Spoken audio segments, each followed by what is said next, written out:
यकीन मानिए जिस तकलीफ़ के साथ वो यहाँ तक पहुँची है, एक एक हाथ ऊपर होना चाहिए और आवाज़ गूंजनी चाहिए पूरे ओखला के अंदर, नौरीन भाभी संघर्ष करो। पिछाड़ का मेरा आखिरी दिन है, उसके बाद 5 बजे के बाद मैं दिल्ली वापस जाऊंगा। कल में अस्सलाम वालेकुम दोस्तों, आज इलेक्शन कैंपेन का दिल्ली में लास्ट डे था। मजलिस इत्तेहादुल मुस्लिमीन एक जानिब है, दूसरी जानिब है आम आदमी पार्टी और तीसरी जानिब है बीजेपी। अरविंद केजरीवाल का भी लास्ट वीडियो सामने आ चुका है। लोगों ने बैरिस्टर असदुद्दीन अवैसी भी पूछ लिया कि एक मुसलमान कैंडिडेट ऑलरेडी जहां पर एमएलए है वहीं पे जाके आप क्यों ठहरा रहे लोगों को। आप मुस्लिम लीडरशिप की बात करते हैं सर, मुस्लिम लीडरशिप की बात करते हैं। अभी दिल्ली में जिन 2 सीटों पर आप चुनाव लड़ रहे हैं, दोनों पर पहले से ही मुस्लिम है, तो अब नए चेहरे को लाकर क्या साबित करना चाहते हैं? इसका क्या मतलब है, क्या अलग हो जाएगा? देखिए, वो शहर हैदराबाद की जो पार्टी है एमबीटी, जो कि मजलिस इत्तेहादुल मुस्लिमीन की अपोजिशन जमात है, ये भी दिल्ली में आम आदमी पार्टी को सपोर्ट करते हुए प्रचार करते हुए नजर आए। इनका भी लास्ट वीडियो सामने आया है।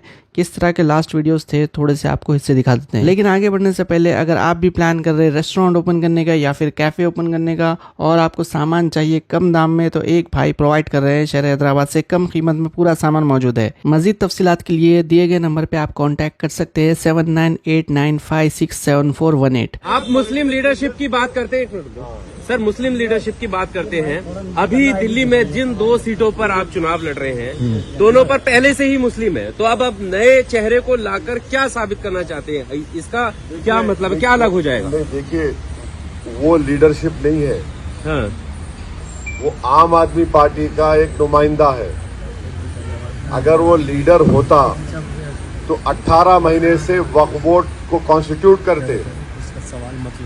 लिख कर दिया है हमारी कमेटी को कि 18 महीने से उन्होंने वक्फ बोर्ड कॉन्स्टिट्यूट नहीं किया, तो गवर्नमेंट ऑफ इंडिया ने अपने पसंदीदा ऑफिसर को नॉमिनेट कर दिया, और पसंदीदा ऑफिसर ऐसा नॉमिनेट किया कि ये हमारे घर के सामने 2 खबरें थी।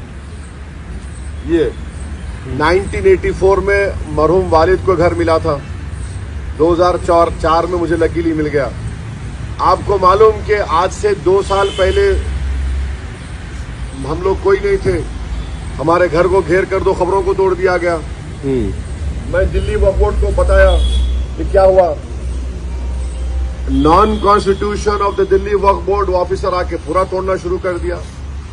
पुरानी ईदगाह में जाकर देखिए, जो वहां पर जो तमाशा कर दिया गया, तो कहाँ आप उनको लीडर मानते हैं? कल की सभा में वो गिनवा रहे 5-5 लाख के चेक उन लोगों को दिए जो 5-5 लाख के चेक दिए हैं, तो उनपे जो लिंचिंग वालों को दिए हैं। नहीं, जो चार्जशीट में तो ये बताया गया है उनके खिलाफ कि ना वक्फ बोर्ड बनाया गया, ना गवर्नमेंट एग्जिस्टेंस में थी, उन्होंने पब्लिक से डोनेशन ले लिया। वो चार्जशीट में लिखा गया है। और कंपनसेशन की जहां बात है, कंपनसेशन में तो डिस्क्रिमिनेशन किया गया। ये बात आप लोग ने खुद रिपोर्ट की, कंपनसेशन में खुद डिस्क्रिमिनेशन किया गया। तो हमारा पार्टी का मानना ये है कि वो बेनामी की आवाज है, वो उसमें कोई दमखम नहीं है। अब मुस्तफाबाद चलिए, आप हाजी साहब थे भाई साहब, आप तो सोच भी नहीं सकते वहां पर मुस्तफाबाद में जो हाल है। वेलकम टू मुस्तफाबाद, आप देखेंगे बोर्ड है, और अंदर जाकर आप जिस गली में जाना चाह रहे, मिनिमम आधा घंटा लगेगा आपको। कुछ काम नहीं है वहां पर। भाई, आप रूलिंग पार्टी के एमएलए हैं, आपका चीफ मिनिस्टर है, जो सारे बाजा बजाते फिरता है कि मैं ये कर दिया, मैं वो कर दिया, फुला कर दिया। कहाँ है बताइए फिर? आप पॉलिटिकल प्रिजनर्स को आपने मौका। दिल्ली में हमने 24 घंटे बिजली कर दी। बीजेपी की 20 राज्यों में सरकार है, एक भी राज्य में 24 घंटे बिजली नहीं है, इनको करनी नहीं आती। अगर आपने 5 तारीख को गलत बटन दबा दिया तो दिल्ली में भी 6-6, 8-8 घंटे के पावर कट लगेंगे, चाहे यूपी में फ़ोन करके पूछ लो, जहाँ इनकी सरकार है। हमने दिल्ली में बिजली मुफ्त कर दी आधे से ज़्यादा लोगों के लिए, और जिनके थोड़े बहुत बिजली के बिल आते भी हैं, वो सबसे सस्ती बिजली दिल्ली के अंदर है। अगर आपने 5 तारीख को गलत बटन दबा दिया तो आपका भी कम से कम हर महीने 5,000 बिजली का बिल आने लग जाएगा। हमने आपके लिए मोहल्ला क्लिनिक बनाए जहां आपका इलाज मुफ्त होता है। बीजेपी वाले खुलेआम कह रहे हैं कि हम मोहल्ला क्लिनिक बंद करेंगे। अगर आप मोहल्ला क्लिनिक बंद हो गए प्राइवेट डॉक्टरों के पास जाना पड़ेगा, कम से कम 2,500-3 हज़ार रुपये का महीने का खर्चा आने लग जाएगा। हमने महिलाओं का बस का सफ़र मुफ्त किया। बीजेपी वाले कह रहे हैं कि ये बस का सफ़र मुफ्त नहीं होना चाहिए महिलाओं का। अगर आपने उस दिन गलत बटन दबा दिया, कमल का बटन दबा दिया, तो महिलाओं का बस का सफ़र बंद हो जाएगा। अगर आप नौजवान साथियों, बसे पर्दा सुनने वाली मोहतरम माँ और बहनों, ये इंतखाबात का आखिरी जलसा है और कल 5 बजे पूरे इंतखाबात की कार्रवाई बंद हो जाएगी। उसके बाद से किस्मत का फैसला आपके हाथ में होगा और 5 तारीख के दिन इंतखाबात होगा। आप लोगों को आने वाले 5 साल में, ऊकला के 5 साल में आप अपनी किस्मत लिखने का आपको अल्लाह ने मौका दिया है।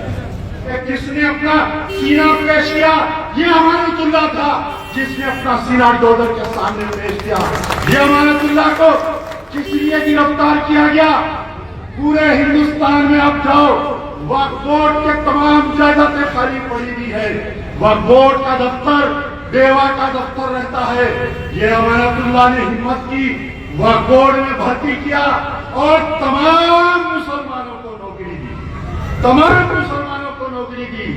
इसलिए सीबीआई इंक्वायरी, ईडी इंक्वायरी, फलानी इंक्वायरी, फलानी इंक्वायरी। आप बताओ, कल तुम्हारे एमएलए को यह हैदराबाद की क़यादत कहती है कि एमएलए होना या डीलर होना, खादी होना या डीलर होना, अरे तू है तेरे पे, तू है तेरे पे। हिंदुस्तान में अगर मुसलमानों के वोटों का सबसे बड़ा डीलर है तो तू है वो डीलर, तू है। तू आज हिंदुस्तान में अगर राक्षस कोई है तो बीजेपी को महाराष्ट्र में इक़्तिदार पे लाने वाले का नाम असदुद्दीन ओवैसी, उत्तर प्रदेश में बीजेपी को इक़्तिदार पे लाने वाले का नाम अगर कोई है तो वो है असदुद्दीन ओवैसी। ऊकला वालों, उस दिन 5 तारीख के दिन पिछले इंतखाबात में अमित शाह ने तुम्हारे इत्तेहाद को चैलेंज किया था। अमित शाह ने तुम्हारे इत्तेहाद को चैलेंज किया था। क्या कहा था? ऐसा बटन दबाओ कि शाहीन बाग तक करंट पहुंचे। ऐसा बटन दबाए, अमित शाह की लुंगी में करंट आ गया। अब मैं कह रहा हूं, मैं तुमसे गिड़गिड़ाकर कह रहा हूं, तुम्हारे एमएलए को हैदराबाद से एक एमएलए आता है और शक्ति कपूर कहता है लाहौर वाला होता है। अरे एक मुसलमान को क्या नाम रखकर गए। ऊकला वालों, कल एक लीडर ने, कल एक रहनुमा आकर तुम्हारे एमएलए को डीलर कह के गया है। खुदारा अल्लाह के वास्ते गिड़गिड़ाकर कह रहा हूं, ऐसा बटन दबाओ 5 तारीख के दिन इसकी शेरवानी में, इसके पैजामे में अंदर करंट आ जाना। फिरता है क़यामत तक जिंदगी भर यह असदुद्दीन ओवैसी कभी भी किसी दिन फिर यहाँ पर आके ऊकला वालों का नाम नहीं लेना।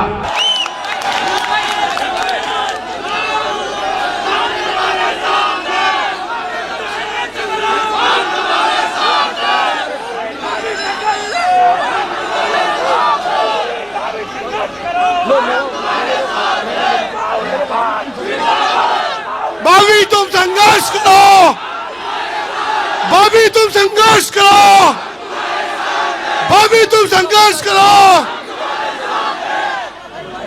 शिफा भाई आगे बढ़ो, हम तुम्हारे साथ हैं। नौरीन भाभी संघर्ष करो। यकीन मानिए जिस तकलीफ के साथ वो यहाँ तक पहुँची है, एक एक हाथ ऊपर होना चाहिए और आवाज गूंजनी चाहिए पूरे ओखला के अंदर। नौरीन भाभी संघर्ष करो, दोनों हाथ ऊंचे करके नौरीन भाभी संघर्ष करो। आएगा तो मेरा शिफा ही आएगा इंशाअल्लाह। अस्सलाम वालेकुम, अल्लाह खैर। आप सब लोगों का बहुत बहुत शुक्रिया। दिल्ली में क्या होगा कमेंट ज़रूर करिए। इंशाल्लाह अगले वीडियो में मुलाकात होगी। अल्लाह हाफिज़।